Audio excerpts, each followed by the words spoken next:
بعض صورتوں کے خاص خاص فضائل احادیث میں وارد ہوئے ہیں، جیسے سورہ فاتحہ، سورہ بقرہ، سورہ آل عمران، سورہ کہف، سورہ ملک، سورہ کافرون، الاخلاص اور معوذتین۔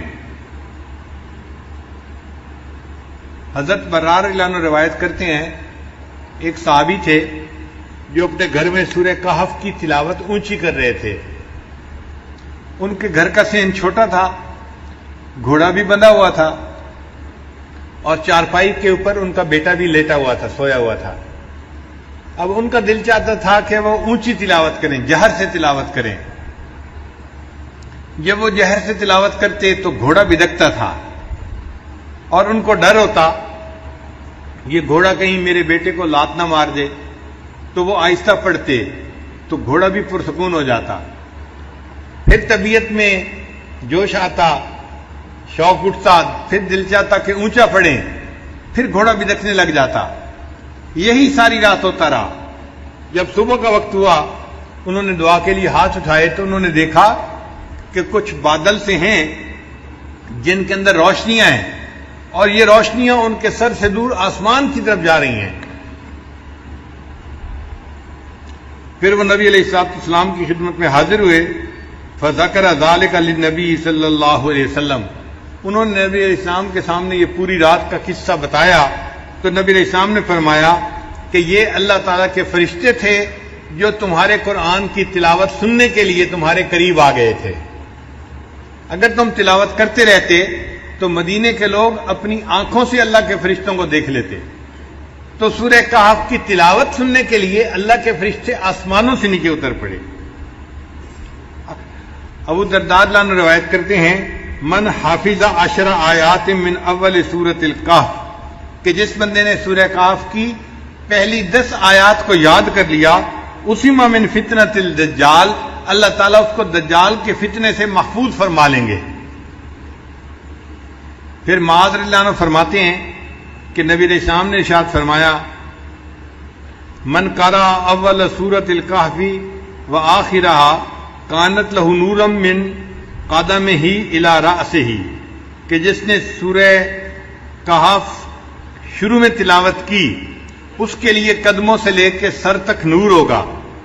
ومن قرأها کلھا، اور جس نے پوری سورہ کہف کی تلاوت کی، کانت لہ نورا ما بین السماء الی الارض، تو اس کے لیے اللہ تعالیٰ زمین سے لے کے آسمان تک نور پیدا فرما دیں گے۔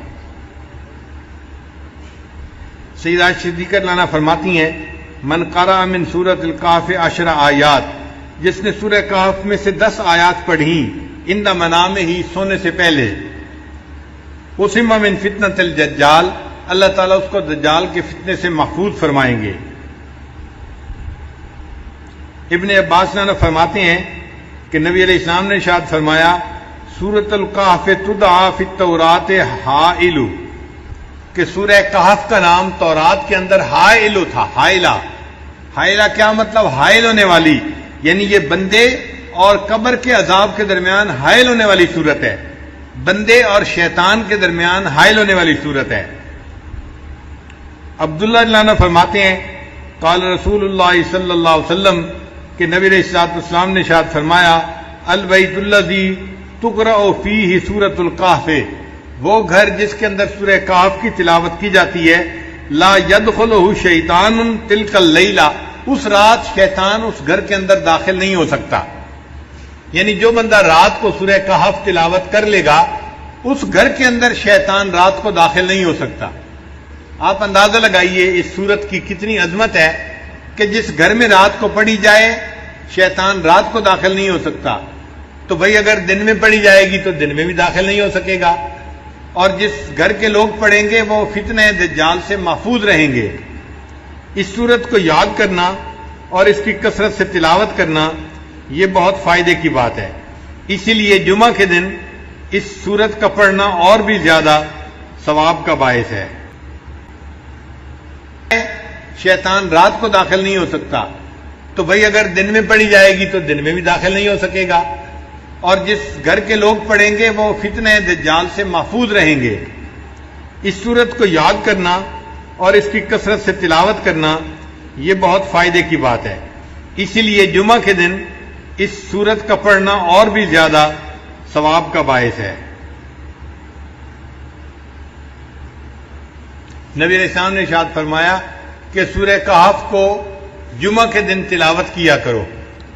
تو ہم سورہ کہف کی بھی تلاوت کریں جمعہ کے دن اور اس کو یاد کر کے پڑھنے کی کوشش کریں تاکہ اللہ تعالیٰ ہمیں شیطان سے بھی بچائے اور جو دجال ہے اللہ تعالیٰ اس کے فتنے سے بھی ہمیں محفوظ فرمائے.